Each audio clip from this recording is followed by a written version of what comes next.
um dos fundadores e atual CEO da Cubus, Verivaldo. Cadê ele? Tá ali. Muito bom, muito bom.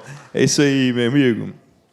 E ele vai estar acompanhado por um time de panelistas que são referência em inovação e crescimento. E eu vou chamar aqui o CEO e fundador da Conexa. Beleza, meu amigo? Isso. Onde você preferir? Talvez no meio, não sei. Onde você preferir. Que ele é CEO e fundador da Conexa, software financeiro especializado em empresas de recorrência. Oh, me interessa isso aqui, cara. E líder no segmento de coworkings do Brasil. Eu estou falando do Breno. Faz barulho para ele aí, gente. Recorrência. Me dá um abraço aqui. Recorrência. Que delícia. Ô, gente, quem quer recorrência aí, gente? Quem quer recorrência aí, ó? Nossa senhora, aí. Fala com esse homem aí, ó. Fala com esse homem aí. Que mais? Vou chamar aqui o fundador e CEO da Sanar Cetrus, uma das principais plataformas de conhecimento e habilidades médicas do país. Com vocês, o Biraci. Faz barulho aí, gente. Beleza, irmão? É o Bira que eu conheci ele aí. Massa, Bira. Beleza, cara. E, para fechar aqui, o diretor de marketing e vendas. E olha só, mais uma coisa que é interessante. Ainda bem ter uma empresa que tem o mesmo diretor de marketing e vendas. Deve estar indo muito bem essa empresa, porque quando é separado, meu Deus do céu. E cofundador da Agilize, a primeira contabilidade online do Brasil. Estou falando de Marlon. Palmas para ele, gente. E aí, meu irmão, tá bom lá os trem? Sales e marketing está com você, cara? Parabéns, viu? Muito bom, muito bom. É isso aí, Verivaldo. Tudo certo. Trabalho. Estamos ouvindo? Boa, quase tarde, pessoal. Vai chegar tarde aí, espero. Obrigado por ficarem mais um tempinho para conversar com a gente, tá? Obrigado, pessoal. Prazer em ver de novo. Né? Meu nome é Verivaldo, como foi dito aí, eu não escolhi meu nome, mas eu passei a maioria depois de uns 10 anos de idade. Sou fundador aqui da Cubus. A Cubus é um grupo, na verdade. Hoje a gente é um ecossistema, a gente gosta de fundar startups. Esse é o primeiro time de tecnologia dessa startup. Então, nos últimos 10 anos, a gente fez aí umas 8, tá? Conhecidas. Acho que a primeira conhecida é a Zig, que faz live events aí. Então, se vocês forem em algum evento tem um cartãozinho da Zig, pode falar comigo se tiver qualquer problema. Meu telefone eu deixo depois, tá? E uma por ano aí a gente feito em média, né? Algumas ainda estão no nosso portfólio, outras a gente já vendeu. E vai desde eventos até educação, como a Cruz Academy. Uma parte do food service também a gente já atendeu. E a gente gosta de criar coisas novas, tirar do papel, do zero. Geralmente a gente começa do zero mesmo, até lançar e acompanhar, até ela ganhar uma escala. E nessa trajetória a gente também teve a chance de conhecer muita gente legal, né, que ajudou a gente em vários momentos diferentes aqui das nossas startups. A gente vai conversar um pouquinho com eles sobre como foram esses desafios. Acho que para cada fase aí tem desafios diferentes e tentar fazer nesse tempo. Acho que tem muita coisa para falar, mas acho que a gente pode resumir aqui dos principais desafios, tá? E aí cada um se apresenta um pouquinho e conta um pouquinho dessa história brevemente. Depois eu vou fazer algumas perguntas aí que tenho na cabeça. Acho que eu vou responder muito bem. Massa. Então vamos começar em ordem alfabética. Agilize. Bom, pessoal, muito bom dia para vocês. Eu sou o Marlon Freitas, sou um dos fundadores da Agilize. Atualmente sou o CMO. A Agilize nasce de uma dor de empreendedores e eu não sou contador. Sou da área de tecnologia e, junto com meus sócios, a gente viu que a contabilidade sempre teve soluções para contadores de tecnologia, né? Mas para o empreendedor, para o cliente final, não tinha. Então, baseado na nossa própria experiência anterior com outros negócios que a gente fez aqui na Bahia, a gente decidiu criar essa que foi a primeira contabilidade online do Brasil.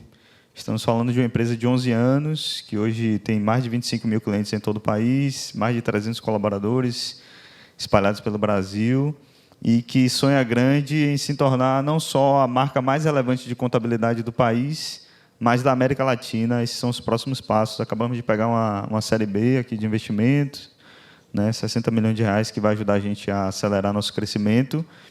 E muito contente com a trajetória que a gente tem trilhado, de muitos desafios. Não estamos, como nossos amigos aqui, no eixo Rio-São Paulo, então tem um desafio extra aí de acessar capital, de conversar com investidores relevantes, mas temos trilhado essa trilha com muito sangue no olho, né, muito dendê na veia, como a gente gosta de falar, muita vontade de fazer acontecer. Então, a satisfação estar aqui com vocês essa manhã. Boa. Sigo aqui? Tá. Bom, sou o Biraci, fundador da Sanar Cetros, né? Começamos em 2014 também, próximo aqui do Marlon. E, basicamente, a gente é uma plataforma de conhecimento e habilidades médicas, né? A gente pega o médico desde o momento que ele pisa na faculdade e vai com ele até o último dia profissional. Basicamente, a gente viu Cara, a gente não começou tão firme como o Marlon. A gente começou como uma editora, na época, online, que a gente simplesmente fazia um processo mais eficiente de construção e distribuição de livros na área da saúde, basicamente baseado em duas coisas, né? Uma, a gente fazia uma curadoria social, então a gente montava comunidades online, isso em 2014, isso era no Facebook. Então a gente descobria ali o que o médico precisava, o profissional da saúde. Uma vez que a gente descobria, a gente fazia uma segunda parte do processo, que era construir conteúdo, livro, de forma colaborativa. Então a gente já teve livros que a gente já escreveu com 300, 400 pessoas. Então isso aumentava a assertividade, né? Então uma editora que normalmente faziam para acertar a história do Harry Potter, né? Vem alguém com a ideia, coloca lá. Então uma pessoa que se acerta em 20, né? Títulos que você lança. A gente tinha uma assertividade de 80%, 90%, e fazia muito rápido, encurtando o processo e vendendo diretamente para o cliente, não passando pelos distribuidores, né? Então, era comum, na época, a gente ter livros com o mesmo tipo de conteúdo, mas metade do preço do concorrente, e, com certeza, a gente fazia mais dinheiro naquele momento. História longa, história curta, a gente viu uma transformação que a saúde estava passando, isso no ano de 2016, 2017, onde a gente enxergou a mudança, né? O médico, que é um ser analógico, passando por uma transformação digital, acesso a conhecimento ferramental, habilidades, que é o que de fato distribui medicina no país, porque está muito concentrado no médico, que é quem controla 80%, 90% da cadeia de valor da saúde, que, by the way, é a maior indústria do mundo. E a gente sabe aqui os desafios que tem no mundo inteiro, né? Então a gente falou assim, vamos aumentar a capacidade e a potência desse profissional. E aí a gente começou essa jornada de ser a empresa da vida, né? Do médico. Hoje, o que a gente faz, né? A gente é uma plataforma que a gente distribui conhecimento e habilidades. A gente deu acessibilidade para o médico, né? Para formação de alta complexidade médica, né? Em vez de você ir eventualmente para uma residência, ou tem que ir para um congresso na Coreia do Sul, a gente conseguiu dar acessibilidade a conhecimento e distribuir habilidades médicas no país também. Então, a gente faz coisas que estão na fronteira da medicina, por exemplo, biópsias novas avançadas, medicina regenerativa, robótica, trazendo isso para o país com um modelo muito acessível, ou até distribuindo conhecimento que às vezes estão presos em cidades que o Brasilzão precisa, catarata, um problema de saúde pública no país, não tem médico formado suficiente para fazer. Então a gente está habilitando programas como esse para a gente distribuir a medicina no país, né? E aí isso fez a gente crescer bastante, né? Certamente aí a gente já é uma das principais plataformas do setor. Passamos por muitas rodadas também, mas aí eu deixo a história aqui nossa vivida, a gente contar e mergulhar conforme foi importante aqui para todo mundo. Legal, gente. Bom dia a todos, né? Primeiro, agradecer aí pelo convite. Estou muito feliz de estar aqui nessa mesa aí, repleta de grandes empreendedores baianos. Bastante prazeroso e satisfatório estar aqui, estar com todos vocês. Então, queria agradecer muito e ter essa oportunidade, né, dessas conexões, que eu acho que o evento é muito disso também. Então, me apresentando, o meu nome é Breno Caires. Eu hoje sou o CEO e fundador da Conexa. Nós somos uma startup baiana também, né? Orgulhosamente de Feira de Santana. Acho que todos aqui são de Salvador, né? E tenho orgulho de estar representando também um pouco do interior do estado aqui.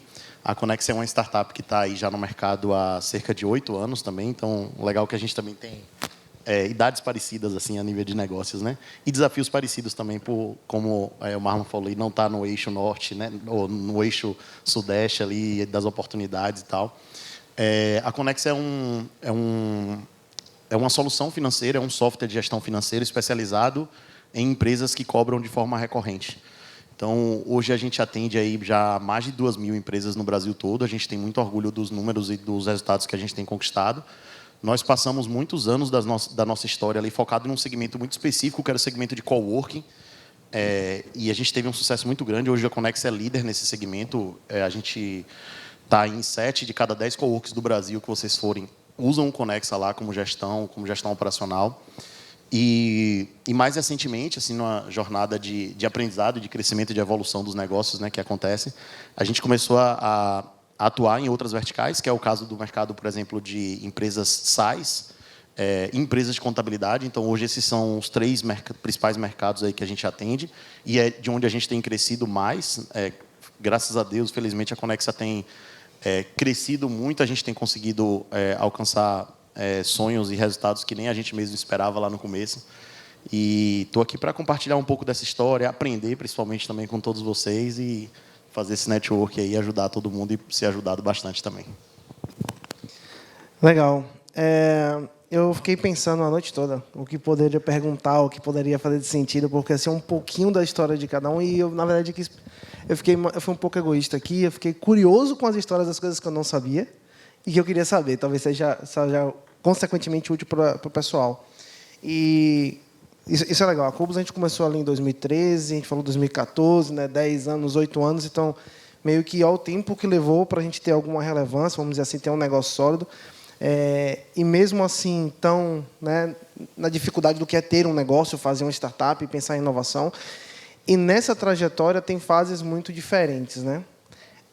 E uma coisa que eu sempre... E aí, pegando um pouco da Cubus agora, a Cubus Academy tem uma IA que ajuda no processo de ensino, né, que é um produto novo nosso dentro da Cubus Academy, está até na Saná também agora. A própria Cubus Tecnologia, a gente lançou tem 2 meses o Kipo, que é uma IA para ajudar um time de vendas, né, do gestor até o vendedor. E nessa trajetória teve várias dúvidas e decisões, né, pivotar ou não pivotar, focar ou não focar, abrir vertentes diferentes para ter mais receita ou não. E cada decisão dessa gera dores diferentes, né? Eu acho que cada um de vocês aqui tem alguma história, não necessariamente totalmente pivotar, mas de pivotar. Era uma editora, hoje não é bem uma editora, é algo muito maior, com várias vertentes diferentes. Eu queria que vocês dividissem um pouquinho de algumas histórias legais dessa aí, de decisões importantes que levaram a chegar hoje no tamanho que vocês estão. Né? Pode começar por qualquer um, inclusive. Tá, vou começar falando um pouquinho aqui, que eu acho uma temática bem legal, assim, e que, de fato, eu considero que eu errei algumas vezes em relação a essas coisas que você trouxe, Veri, e eu vejo, de fato, que muita gente acaba tendo esse desafio ao longo da jornada toda. Eu acho que teve um ponto que você, na sua fala, que é essa questão de, poxa, focar ou diversificar, né? E a gente está falando aqui em um painel sobre startups que estão escalando, startups que já escalaram, startups que passaram, com certeza, por diversas situações onde a gente teve que escolher. Cara, vou diversificar isso aqui, eu vou botar mais esforço, mais energia em algo que eu já estou fazendo. E isso acontece, acho que desde o primeiro momento, assim, né? Logo quando a gente começa a tocar o negócio, vai vir alguém que vai falar, cara, começa a fazer evento porque vai dar super certo. Aí outro vai falar, não, faz outbound, prospecção, que é um negócio que vai... Ou então, atende esse tipo de cliente aqui também, que vai ser muito bom, cara, esse cliente aqui vai ser ótimo para você. Pega esse cara aqui também, porque você vai ajudar ele. Então, essa dúvida entre, porra, vou focar em alguma coisa e entender, é isso aqui que eu vou fazer bem feito, ou querer diversificar um pouco mais, é uma dúvida que eu acho que permeia toda a jornada, assim, né? E quando a gente, pelo menos para mim, né, não sei, queria também ouvir um pouco da opinião de todo mundo, mas acho que quando a gente vai ganhando um pouco mais de experiência, acho que a gente começa a entender a importância de focar mesmo nas coisas, né? No começo a gente meio que atira para todo lado, e às vezes também é bom para a gente poder saber onde é que a gente está tateando ali, né? Meio que joga a boia assim para ver joga na água para ver o que vai boiar, tem um pouco desse momento também, mas a importância também de focar, acho que para a minha jornada, para a jornada da Conexa, sempre foi muito relevante isso, assim. Então, saber, nesses exemplos aqui que eu estou dando mesmo, assim, pô, hoje eu consigo atender muito bem esses 2 segmentos. E aí eu exemplifiquei aqui, né? Empresas de contabilidade e empresas de software, empresas SaaS de uma forma geral. E todo dia aparece alguma coisa muito diferente disso e fala, cara, isso aqui é um segmento ótimo, vale a pena você atender e tal.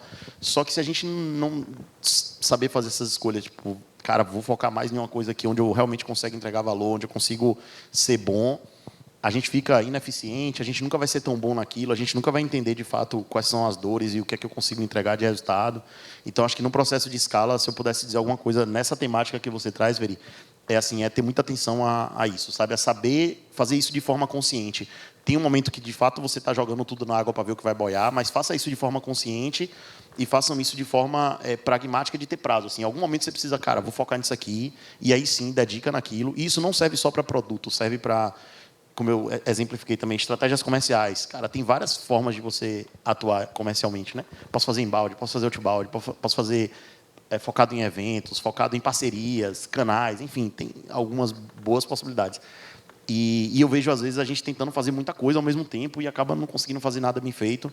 Na minha jornada, o fato de eu fazer escolhas, não vou dizer que tenham sido certas, mas assim, de focar em alguma coisa fez muita diferença para a gente começar a escalar.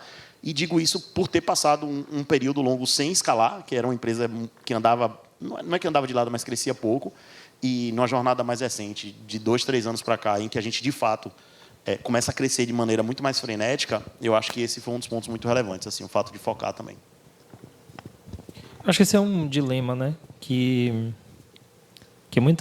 se você pegar 90% das histórias dos empreendedores, eles estão vivendo esse dilema, né? De achar mercado e se transformar, e, ao mesmo tempo, como é que faz isso com concentração de energia para você operar muito bem, né?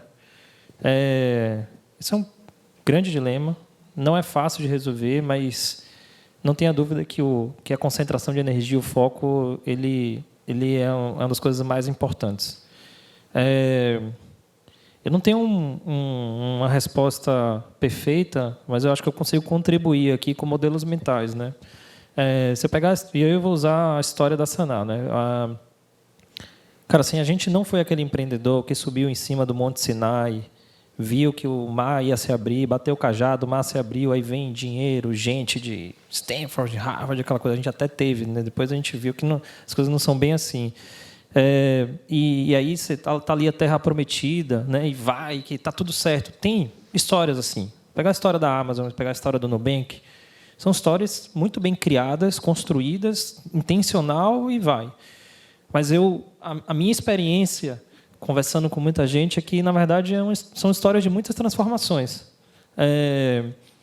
E a nossa história, a gente começou como uma editora online, passou a ser uma plataforma educacional para estudantes de medicina, agora a gente está fazendo distribuição de conhecimento médico de média e alta complexidade, acessando um mercado que a gente nem imaginava no início da nossa vida. E eu acho que a inovação, normalmente, ela surge muito mais de baixo para cima do que de cima para baixo. Por quê? Porque você está ali conversando com o cliente, conhecendo, vendo quais são os gaps que você consegue entrar. E qual é por que é um dilema? Porque isso não pode ser desfoco. Então, como é que você junta essas duas coisas, né? Pelo menos para mim,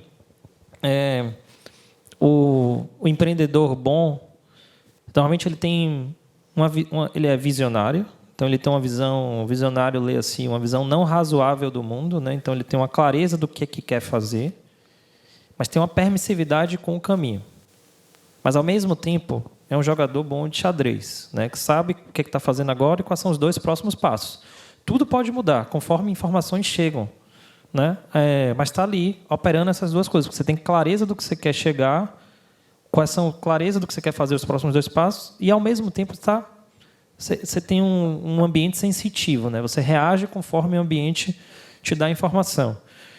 E eu tive histórias aqui de coisas que deram certo, coisas que deram errado com a gente, né? Então, a transformação de uma editora para uma empresa de uma plataforma educacional deu super certo, tá?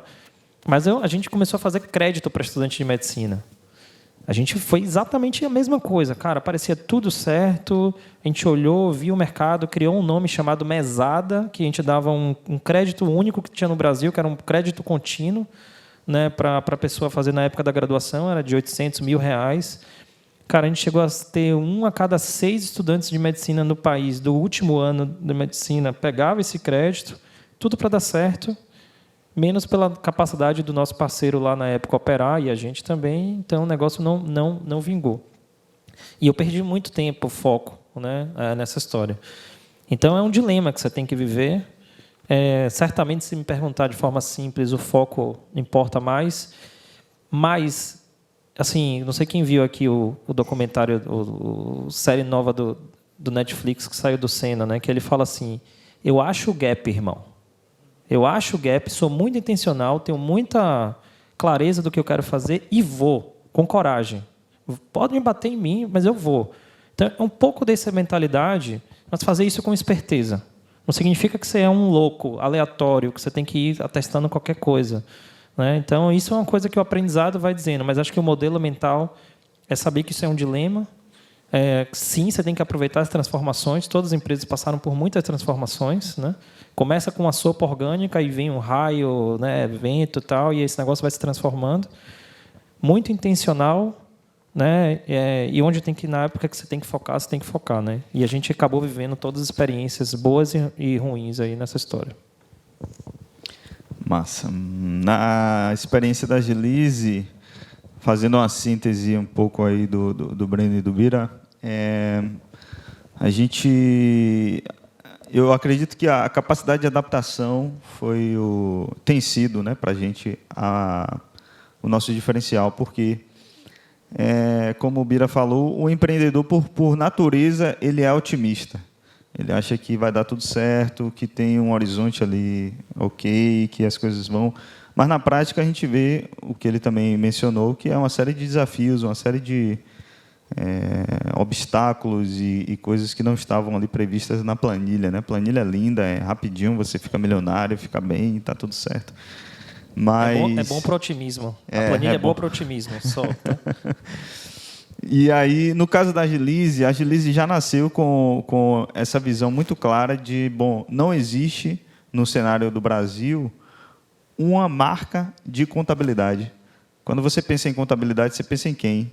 Você pensa no seu primo, no seu tio, no seu pai, no seu parente. Porque hoje existem 80 mil escritórios de contabilidade pelo Brasil. E em 2013 existia 60 mil. Né? Então, o cenário que a gente tinha era, não existe uma marca e a gente quer ser essa marca. A gente quer virar top of mind do ponto de vista do empreendedor pensar em criar um negócio, ele lembrar da Agilize. É isso que a gente quer se tornar. Não é Salvador, não é Bahia, é Brasil e mundo. Né? A gente nasceu aqui, mas pensando nesse cenário aí, no mínimo nacional.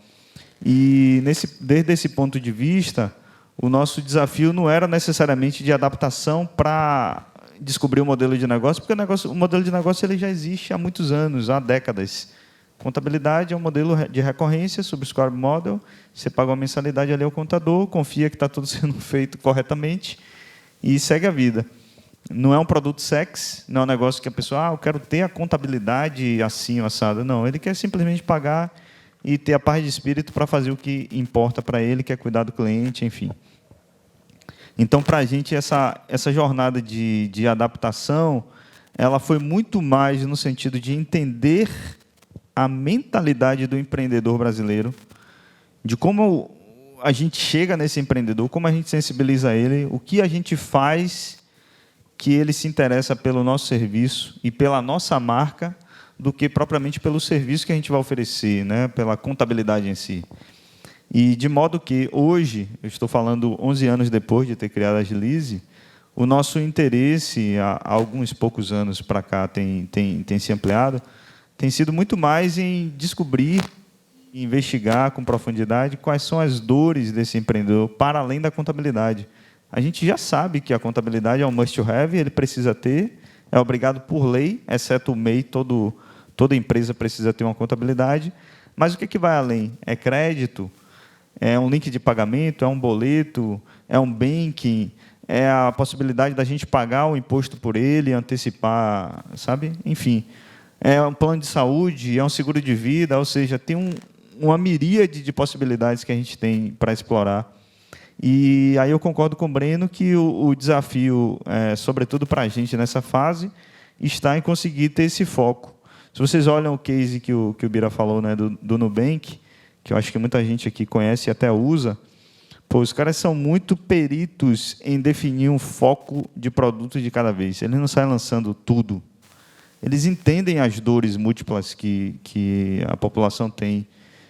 mas eles saem ali assertivamente lançando um produto de cada vez, colocando muita energia naquilo, com assertividade, chegando, sabe, a sensibilizar aquele cliente. Então, diante de muitos exemplos que a gente tem no mundo, desse tipo de aprendizado, de foco, de concentração de energia, né, de direcionamento, eu entendo que a gente está nessa fase assim, de chegar na hierarquização do que, o que é mais relevante nesse momento para o empreendedor brasileiro, seguido da contabilidade. O que é que vai mais fazer com que os olhos deles brilhem? Contabilidade, repito, não é um produto sexy. A gente sabe disso. Nós somos contabilidade e sabemos disso. Mas o que é que interessa a ele? É faturar mais, é diminuir custos? Esse empreendedor, né? E nesse sentido que a gente vai se adaptando. Eu colaboro aqui com as falas dos colegas com a capacidade de adaptação, né? Além de foco, da energia no cliente, né? De ouvir o cliente e tudo mais, mas a capacidade de adaptação. O tempo inteiro ali, presente, atento, ouvindo e se ajustando, né? Ajustando o leme nessa jornada. Ô, Marlon, tentando interagir um pouquinho aqui também, eu imaginando também, né, a própria jornada da Agilize, eu imagino que vocês passaram bastante tempo vendendo o básico, que era o serviço de contabilidade, e como você mesmo já está falando, você já está pensando, ou já pensou, não sei quais serviços desses que vocês já de fato oferecem, mas você está pensando em trazer outros serviços para essa carteira de cliente que vocês já atuam, né?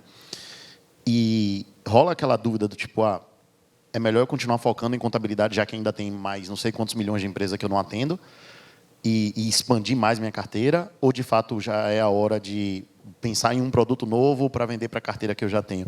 E esse exemplo do Nubank que você traz é sensacional, assim, né? Se a gente for comparar, sei lá, pegando dois cases bancários, assim, o Banco Inter e o Nubank, acho que eles são meio que opostos nesse sentido, né? O Nubank vai lá e demora um tempão para lançar, começa só com cartão de crédito, sabe assim, vai aos pouquinhos, mas ele faz muito bem feito aquilo que ele faz, ele foca ali até a alma antes de lançar algum outro produtozinho ali. E aí a pergunta é, dentro da jornada de vocês, assim, se vocês chegaram a dizer, pô, Breno, a gente lançou cedo demais tal coisa, era para a gente ter continuado focando em vender o serviço básico de contabilidade por mais tempo, e em que momento está isso? Se compartilha com a gente um pouquinho aí dessas decisões. É um dilema bom, Breno, porque assim, a gente vive no país da burocracia, né? Então, tem muita oportunidade de negócio relacionado à burocracia. O exemplo é Nubank, um exemplo e outros exemplos vários na área de finanças, principalmente fintechs, que surgem para resolver esse problema básico do Brasil, que é de burocracia. Então, nesse sentido, o nosso dilema atual tem sido não se tornar um shopping, uma vitrine de vários produtos, né? Mas sim como é que a gente gera valor, de fato, entendendo essa dor desse empreendedor que está começando a sua saga, que ele vai quebrar. A estatística é essa, né? Ele vai quebrar um negócio. Ele vai quebrar o primeiro negócio. Talvez ele quebre o segundo. Mas eu não estou pensando no CNPJ agora, nesse curto espaço de tempo, né? O LTV que eu estou pensando é o LTV da vida dele, a jornada dele como empreendedor. Ele será, se ele é empreendedor, ele vai ser empreendedor até o fim da vida, provavelmente. E eu quero participar dessa jornada dele como empreendedor até o fim da vida. Ele vai quebrar uma, vai quebrar duas, vai ter a terceira empresa, da terceira pode ser que dê um pouco certo e ele cria uma nova, sabe? Então, chegar nesse coração da coisa do empreendedor que é empreendedor de fato e cria vários negócios que a gente está interessado. E, para isso, eu acho que isso ajuda a gente eu vejo, né, que isso ajuda a gente, na hora de tomar uma decisão, a ter esse critério muito claro. Espera aí, volta para o fundamento. Qual é a ideia? O empreendedor, ele dura na linha do tempo, né, ele permanece. Então, como é que essa decisão ajuda nesse sentido de longo prazo? Ajuda. Então, se não ajuda, esquece, bota aqui do lado e segue a vida, sabe? Então, esse tem sido um critério bom para resolver esse dilema de curto prazo, longo prazo, produto, vitrine, shopping, enfim. Vocês me fizeram pensar que uma coisa, comentando no Nubank, até do Inter, assim, filosofia de como construir um negócio, independente se é um produto digital ou não. Antes de escalar, antes de ser grande, você começa com alguma filosofia até intrínseca. Até, pelo menos a minha experiência, eu não sabia nada do que eu estava fazendo, eu estava só tentando fazer alguma coisa, né? Eu, Davi e Júnior, a gente sentava numa sala de jantar da mãe de Júnior, falou, velho, vamos tentar fazer alguma coisa aqui. Surgiram os primeiros contratos, surgiram as primeiras ideias, surgiram as primeiras startups que não deram em nada, até surgir alguma que desse em alguma coisa, vamos dizer assim. E aí um desafio que a gente passou nas escalas de cada uma delas é sobre essa filosofia. Quando a gente começou a Cubus, todos os mentores falavam do foco. Só que eu acho que, inclusive, para pessoas diferentes, focos têm significado diferente. Todo mundo queria... O mentor falava para a gente, foca na Cubus. E a gente queria criar 10, 5, 25 startups. Né? Hoje está Davi no Zig, está Júnior na Academy, estou eu na Cubus, porque é o nosso jeito de dar foco ao nosso sonho de fazer um ecossistema. Em fases diferentes, e aprendendo e errando.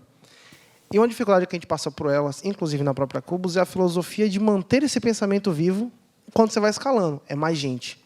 É mais gente que necessariamente pensa ou tem esse viés como você. Você tem que crescer rápido porque a demanda está chegando, é a oportunidade da sua vida, talvez, você não sabe dizer.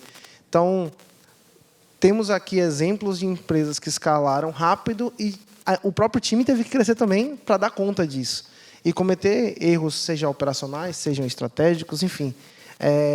Como é a cabeça de vocês hoje, pensando, estou escalando, como é que eu mantenho um time de qualidade, seja na filosofia de ultra foco para lançar uma funcionalidade, ou testar vários e poder cortar, enfim, independente da filosofia que vocês tiverem, como é essa construção de time, esse manter cultura na empresa, né, baseado, obviamente, no espelho que vocês começaram a criar desde o início da empresa de vocês. Vamos lá. Na Agilize, a gente tem um desafio duplo, que a gente permanece em home office desde o início da pandemia. E manter cultura forte em home office é um grande desafio, porque você tem o tempo inteiro ali pessoas diferentes. Hoje a gente tem colaboradores em todo o país, então que já tem uma cultura de geografia diferente. E ainda entender a nossa filosofia e conseguir replicar isso ou aplicar isso no seu trabalho é um desafio extra. Mas a gente faz um trabalho, velho, muito, muito forte em relação a isso, sabe? De trazer os founders desde a contratação. Nós fazemos questão de participar de todas as contratações, por mais desafiador que seja para manter nossa agenda e participar. Mas qualquer contratação na equipe, de qualquer time, a gente participa. Tem pelo menos 2 dos sócios na etapa final de fit cultural participando. É caro pra caramba, mas a gente faz questão, porque a gente está em home office e a gente sabe que presencial já é difícil, home office é bem mais difícil. E nessa filosofia, desde a contratação, a gente já deixa muito claro o que é que a gente acredita, quais são os pilares, quais são os valores, quais são as premissas para a gente fazer negócio. Quando a gente começa também o processo de onboard, toda a empresa está alinhada com relação à nossa cultura, né? O nosso pensamento, o que é que motiva a gente, qual é o nosso propósito, por que a gente existe, que são fundamentos que muitas vezes soa clichê, mas para a gente é determinante na nossa forma de fazer negócio. E dessa forma a gente tem conseguido pelo menos, fazer muito bem feito esse trabalho de escala. E claro, como não somos perfeitos, erramos com frequência, mas temos essa clareza de correção. A correção faz parte do dia a dia nosso. Errou na contratação de alguém, errou no treinamento de alguém, corrige rápido e segue em frente, sabe? É um desafio grande, mas é algo que a gente tem conseguido fazer, na minha visão, bem feito, com 300 colaboradores em todo o país. Claro que a maioria dos colaboradores estão aqui na cidade de Salvador, na Bahia, enfim, mas tem muita gente de fora e que leva um tempo maior, eu observo isso claramente, para entender a filosofia, para entender o jeito de fazer a coisa. Mas vamos ajustando, né? Vamos ajustando e encontrando ali a forma de entregar o nosso serviço. Porque, no final das contas, tem uma camada que está acima da cultura e da filosofia que permeia o regionalismo. Eu sou filósofo, eu estudo filosofia há 18 anos, gosto muito de filosofia, e entendo que, para além dessa camada da mentalidade, o mindset de business, de negócio e tudo mais, tem uma camada que é a camada humana, que une a todos nós. E nessa camada humana, bem pura nesse sentido, ela traz valores que são comuns e que, se a gente cutuca esses valores aí, busca entrar em ressonância com as pessoas que estão nessa mesma busca que a gente consegue ter uma assertividade maior. E assim a gente tem feito, da nossa forma, um processo de atração de talentos, de crescimento pautado em trazer pessoas que acreditem nos fundamentos que a gente acredita, sabe? Eu acho interessante isso. A gente divulga as vagas e um dos diferenciais lá tem sido ter empreendido ou ser empreendedor. Claro, se a gente está atendendo às dores do empreendedor brasileiro, o fato de você ter empreendido ou de estar empreendendo em alguma área, embora seja um profissional do mercado, atuando como funcionário de alguma empresa, isso vai certamente ajudar a se conectar com a dor desse que é o nosso cliente, desse que é o nosso ICP, né? Perfil de cliente. Então, assim tem sido a nossa jornada de desafio de conectar a cultura com o crescimento, por aí. Quando você está no passo de crescimento, acontece um fenômeno que é a organização ela cresce exponencialmente, porque simplesmente você sair de 1 para 4 pessoas é um crescimento exponencial, porque você tem uma análise fatorial aí de antes você se comunicava com você mesmo, agora você tem que comunicar com mais 3 pessoas que se comunicam entre si. Agora imagina isso em escala, né? Então, sua organização ela vai crescendo exponencialmente, mas as pessoas elas crescem linearmente. E essas duas curvas, quando se tocam, cria caos.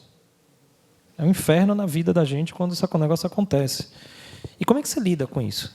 Né? Como é que você faz? Então, tem um modelo que a gente tem que destravar, que é como é que você constrói talentos, base de talentos, né? Como é que você constrói cultura.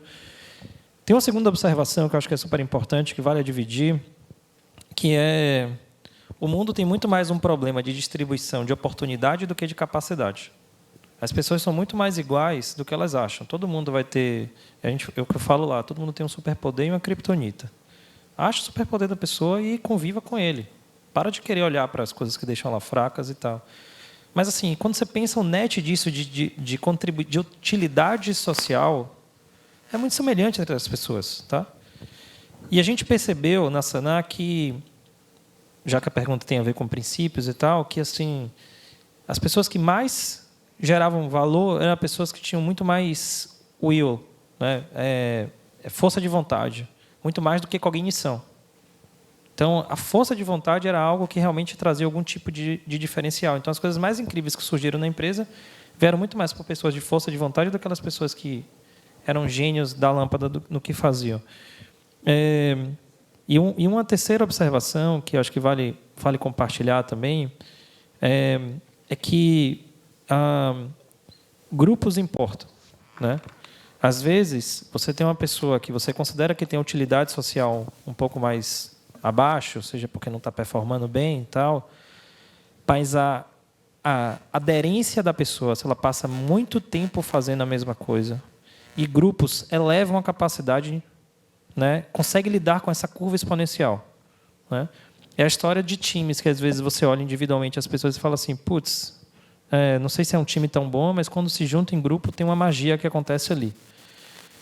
Cara, para a gente bateu isso num liquidificador para criar os nossos princípios das pessoas que a gente acreditava. Mas a gente percebeu que você precisa ter um pouco todos esses elementos, maximizar o que a pessoa é muito boa, alocar ela nesse lugar, e aí o que ela é muito boa, às vezes vai ter que mudar ao longo do tempo, está tudo bem, aderência importa, tempo de casa importa pra caramba. E o terceiro é que, obviamente, as pessoas crescem conforme tem mais oportunidades. Quando a gente começou aqui na Saná, não tinha... não existia a história de talentos prontos, nada. Acho que você deve ter vivido algo semelhante.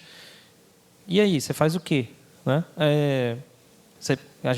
Quando a gente começou a distribuir a oportunidade, a gente começou a ver as pessoas fazendo algo incrível. Assim. Muitas pessoas que passaram pela Saná já pegaram Search Fund, primeiro do Nordeste, Norte e Nordeste, que investiram, montaram startups que conhecidos aqui, locais também, pessoas que empreenderam, pessoas que estão nas maiores empresas do mundo. Imagino que para vocês devem ter sido a mesma coisa. Então, assim, você distribui... O problema que o mundo não tem distribuição de oportunidade.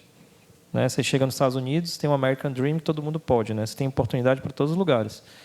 Aqui a gente tem o Brasil já tem um problema, o nosso estado a gente tem um problema ainda muito mais estrutural, por isso que essas empresas que estão aqui, elas e quem estiver empreendendo precisa de alguma forma distribuir, porque a gente forma mais talentos, né? Mas enfim, não tem conto de fadas. Você vai ter que lidar com o desafio de sua empresa crescendo exponencialmente e aí você precisa construir princípios de pessoas e cada um tem que ter o seu. Eu compartilhei um pouquinho aqui como é que a gente pensa, mas para lidar com essa dinâmica. E aí, obviamente, como toda teoria, ela tem suas falhas, né, no mundo real.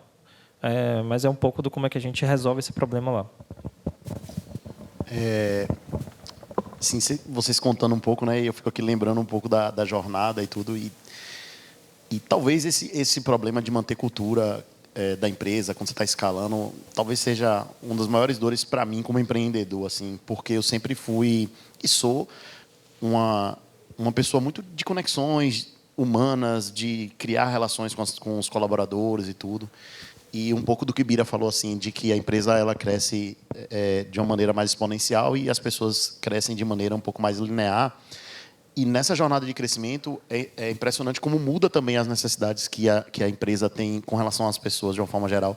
Quando você está começando lá, normalmente você, pegando bem lá no comecinho, você precisa de pessoas bem generalistas, porque você vai ter uma pessoa fazendo 10 coisas ao mesmo tempo dentro da tua empresa. Ela vai ter que resolver financeiro, vai ter que resolver comercial, só que daqui a pouco você está crescendo um pouco mais e agora você não quer mais pessoas tão generalistas, você precisa de pessoas mais especialistas, porque você começa a dividir setores, você precisa de uma pessoa... Esse é só um pequeno exemplo dessas mudanças que acontecem na jornada da empresa, né? E é muito desafiador. Acho que, para mim, pelo menos, tem sido muito desafiador, continua sendo, manter a cultura é uma coisa difícil. Ainda mais com a questão do home office, como o Marlon falou, assim, isso dificulta ainda mais o processo. E a questão das mudanças muito, né? Dificilmente, assim, pelo menos não sei como é o caso de vocês, mas o turnover das startups de uma forma geral é ali abaixo de 3 anos. Então, assim, a gente está falando de manter a cultura num cenário onde a gente está mudando as pessoas o tempo todo. Então, eu acho que o Marlon traz um ponto assim que é super importante. Eu vou falar de 2 coisas que vocês falaram que para mim é bem importante. A primeira é formar pessoas. Então, imagina que eu estou lá em Feira de Santana, se eu abrir uma vaga lá para uma pessoa trabalhar como, sei lá, closer em Feira de Santana, ou SDR em Feira de Santana, não vai ter nem candidato. Então, assim, a Connex ela se tornou uma empresa escola. Eu não sei se muito pela minha essência também, de gostar de ajudar, de ser nativamente ter essa na minha essência isso, mas também pelo fato de necessidade mesmo, porque a gente não tem pessoas formadas lá em feira. Então, esse é um ponto muito relevante, formar pessoas. E, para finalizar, o Marlon também traz uma questão que é... Poxa, até me esqueci agora. Eu acho que vamos focar nessa parte que eu acho que é bem importante, que é essa questão de formar pessoas mesmo, assim, de manter a cultura. Acho que formando talentos é um ponto muito relevante, assim. Legal. O Ed já fez assim para mim, já faz um tempinho, então acho que nosso tempo acabou.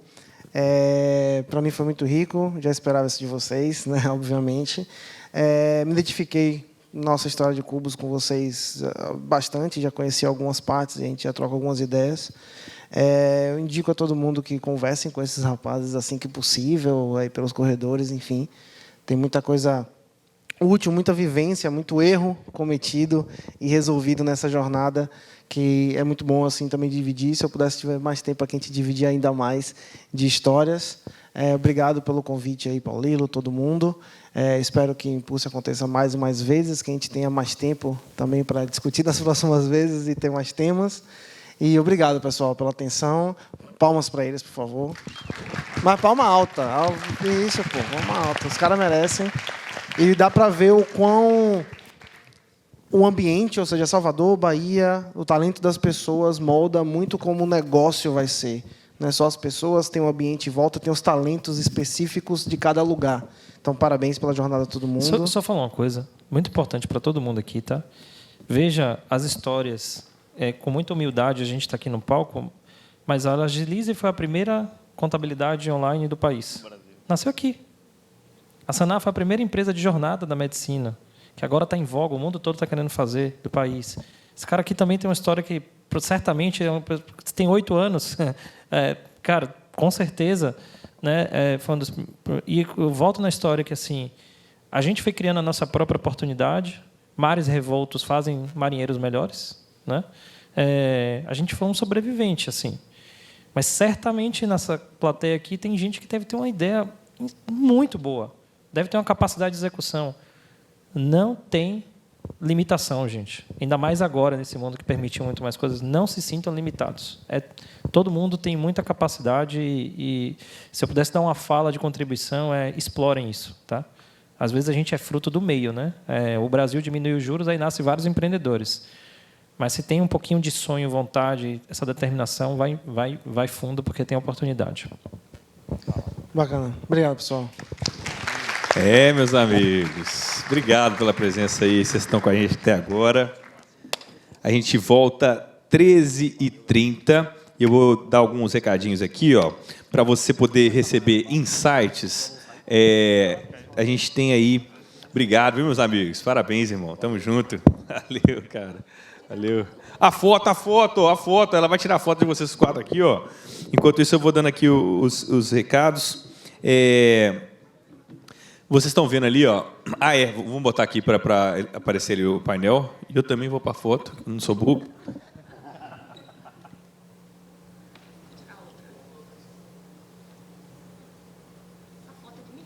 Oxi! É isso. Ó, tem mais um? Mais um aqui?